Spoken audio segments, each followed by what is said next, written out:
जमीन विवाद का मामला जा पहुंचा अब थाने में। बता दें कि गोरखपुर में एक ऐसा मामला आया है जिसमें राम अवतार यादव अपने ही बेटी और दामाद पर पत्नी मैना देवी को मारपीट कर अगवा कर ले जाने की बात कही है। मैना देवी के पति ने मैना देवी को कई बीमारियों से ग्रसित बताया है, जबकि मैना देवी मीडिया से बातचीत कर बताया कि मेरे पति झूठ बोल रहे हैं। गोरखपुर में स्थित मेरी जमीन को अपने नाम करने के लिए हर हथकंडे अपनाने की कोशिश किया गया। वहां मेरे जान को खतरा था। एक बार मेरे साथ मारपीट भी किए, जिसकी शिकायत थाने में दर्ज कराई है। इसलिए मैं खुद ही वहां से निकलकर मेरी बेटी के साथ मुंबई चली आई। क्या कुछ कहा है मैना देवी ने, आए देखते हैं।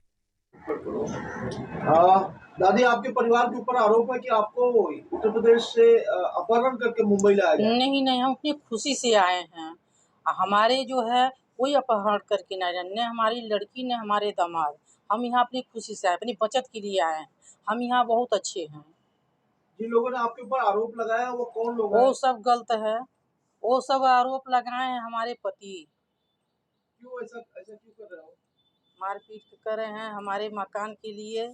एक जमीन तो मेरा बेच दिए हैं, एक मकान है, वो उस मकान के लिए ये छोटे बेटे के नाम कर दें।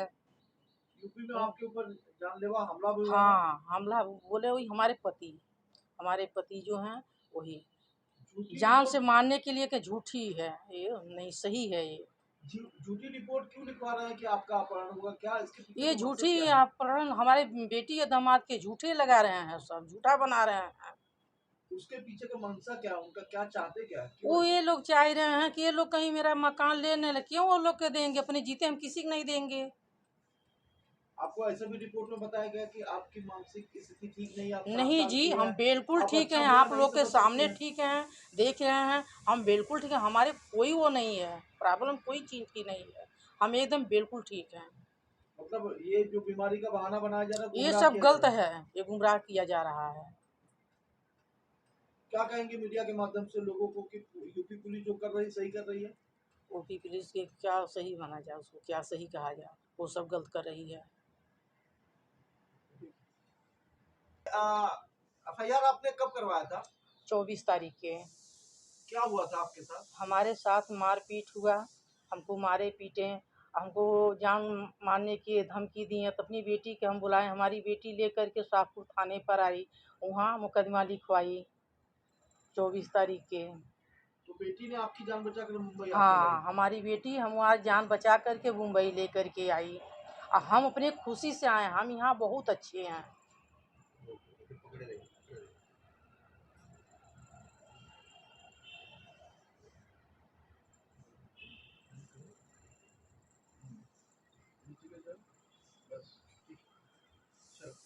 ठीक है रोल।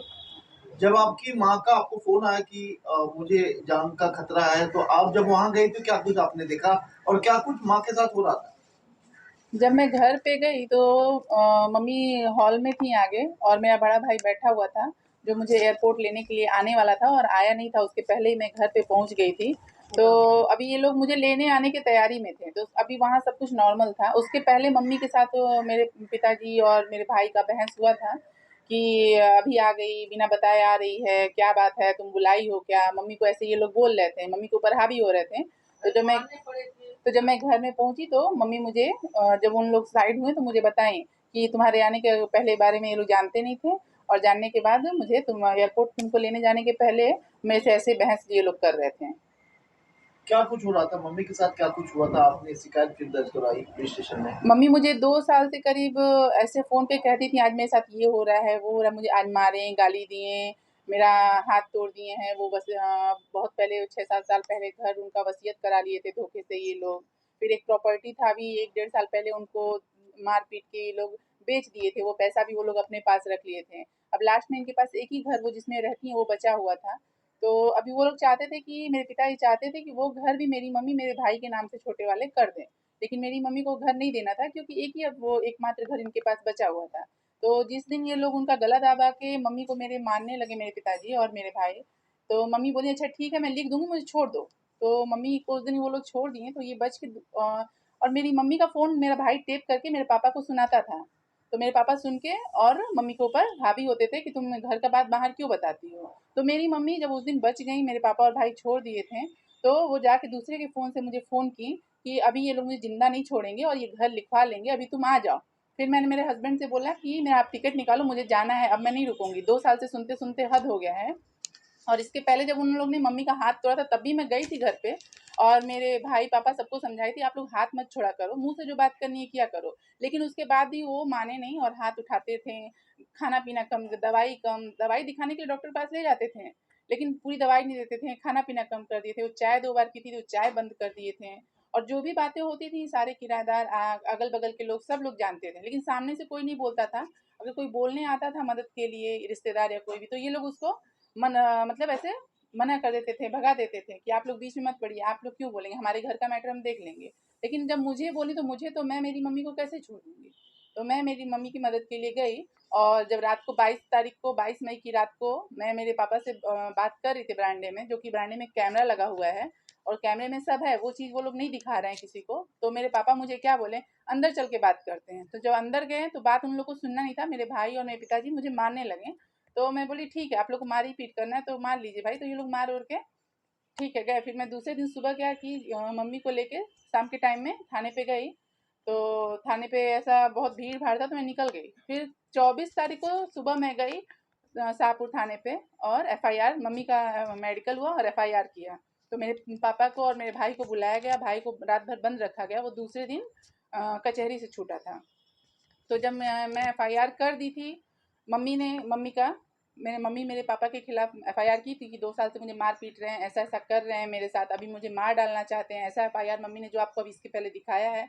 वो करने के बाद मेरे पापा रात को, हम लोग को 24 तारीख को रात को फ़ोन करके बोलते हैं कि आ जाओ। मेरे फ़ोन पे फ़ोन किए कि आ जाओ, अपनी मम्मी का आधार कार्ड पैन कार्ड ले लो, तुम लोग को जो पेपर चाहिए। और मैं रात को तो नहीं गई मम्मी को लेके, क्योंकि हम दोनों अकेले थे। और मैं कहाँ रुकी थी मैंने किसी को बताया नहीं था, क्योंकि हम दोनों अकेले थे, हम लोग को खतरा था जान का। तो सुबह जब मैं गई तो मेरे पापा हम लोग को आगे वाले कमरे में बिठाए और वो चाकू लेके तुरंत वार किया। हम लोग को ऐसा कुछ अनुमान ही नहीं था कि वो चाकू लेके मारने लगेंगे। ऐसी उम्मीद ही नहीं थी कि वो ऐसा काम करेंगे। तो फिर हम लोग बच के निकले, चाकू मेरे हाथ में लगा था। तो फिर मैं फटाफट बरामदे में भाग गई, क्योंकि बरामदे में कैमरा था और मम्मी वहाँ बैठी।